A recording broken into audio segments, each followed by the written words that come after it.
ඇයි ඕකට ඔච්චර ගහන්නේ? ඔච්චර අඩුම ගහන හේතුව කියනේද බංකෝ? ඊයේ මේ ලංකට් එක්කත් ඉඳලා මේ ඔක්කොම ගාන හේතුව මං ඊයේ තොපිට මොනවා කියලාද බහෙර එක්ක ගාවේ පාටි දැම්මට කමන්නේ හැබැයි අම්මගේ බඩුවට අත තියන්න එපා කියලා හැබැයි මූ මොකද කරලා දින්නේ දන්නවද අම්මගේ ආසන ඇන්තුරේ පැල දෙකටම චූ කරලා මේක දැන් අම්මා ඇවිල්ලා මම පුකේ ඉඳලා පට්ට ගහද්දි උඹ ඇවිල්ලා මම බේර ගන්නද ඈ උඹ දන්නවද ඇන්තුරේ පැල දෙකට අම්මා මට වැඩි ආදරේ යකෝ අද මං ඉවරයි බං ඉවරයි හැබැයි අර එළියට යන්න ගලේ උඹෙන් අහලා දෙනකෝ ටොයිලට් එක කියලා කාගෙන් උඹ දන්නේ නැතුවද බං උඹට මං කියන්නේ යංගර දුවනවා නවතිය පිප්පියා ආයෙත් උඹට උගේ පිප්පියවත් අල්ලන්නේ නැහැ නෑ ඌ ටොයිලට් එක තියෙනද නැහැ හොලවා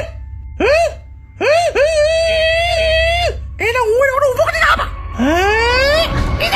අම්මේ ඉති ගයි මං උඹ උට කිව්වේ ඇත්ත තියලා නෑ බිබි පියාට මේ කරේ මලගේ මේ පිප්පි වැඩේ ඉඳාද මගේ පිප්පිය තලෙනවා අම්මට කියපන් අත්තරක්ද කියලා අම්මට තේරුම් කරන්න බෑ ඔබ තේරුම් කරින් බං අපේ අම්මා වෙනම ලෙවල් එකේ ඉන්නේ බං මේ සේරට මුල ඔබ හරිද සොරි ඉතින් ඌ ඒක අහන වෙලාවේ මාත් 100කින් නෙවෙයි ඉන්නේ උඹ මට ආතාල නෑ ඊළඟ පාර මං උඹලගේ ගෙදර ආපම උඹලේ අම්මර ආසම මල් පෝච්චිට කක්ක දාලා ඒක උඩි තවත් කක්ක දාලා චූට් කරලා බඩසලා යන්නේ බලවනේ එතකොට තුන වේදනාවද